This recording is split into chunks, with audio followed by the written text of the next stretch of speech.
Panginoon, salamat po sa panibagong buhay na ipinagkaloob niyo po sa akin.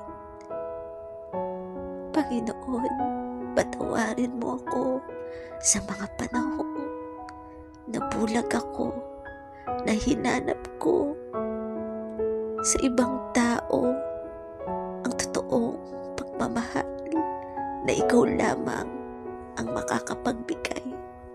Patawarin mo ko, Ama, sa mga panahon na idinipende ko ang aking buhay sa mga taong minahal ko, sa mga taong nagdulot ng sakit sa aking puso. Panginoon, matagal akong naligaw, matagal akong naging bulag, na akala ko sa mga taong pinipili kong mahalin, sa kanila ko makikita ang tunay na pagmamahal.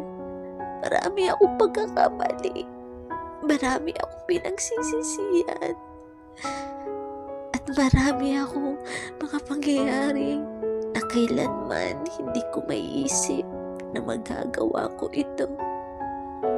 Pero heto kayo, Ama, binigyan mo ako muli ng pag-asa, na pag-asang magbago, na pag-asang ituwid ang aking isipan. Noon, Panginoon, lagi kong pinapairal ang aking puso. Ang puso na palaging nagkakamali dahil nakakalimot ang isipan. Ang puso na dulot ng pagkabigo sa mga taong pinipili kong makasama at mahalin.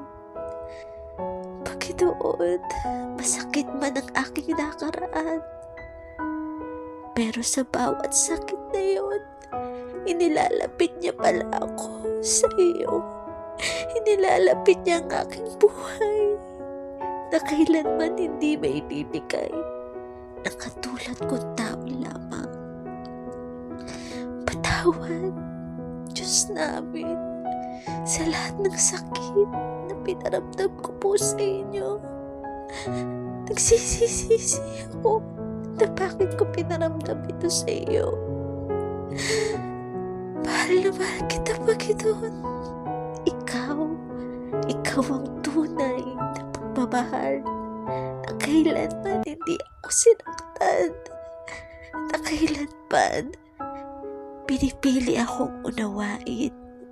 Kahit sa panahong mahirap akong unawain.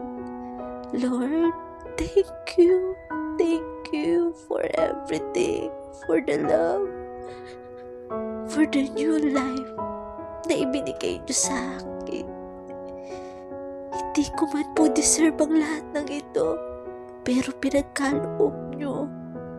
Gayon, Ama, alam ko na ang tunay na kahulugan ng pagmamahal, at yun ay ikaw na kailanman hindi nagsawang mahalin ako. Salamat, Panginoon, sa lahat.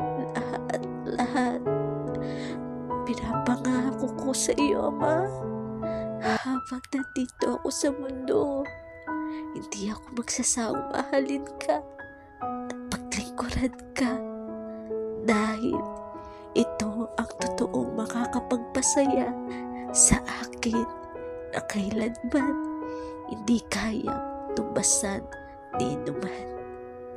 Salamat, Ama. Salamat, Panginoon, sa lahat ng iyong kabutihan. Amen.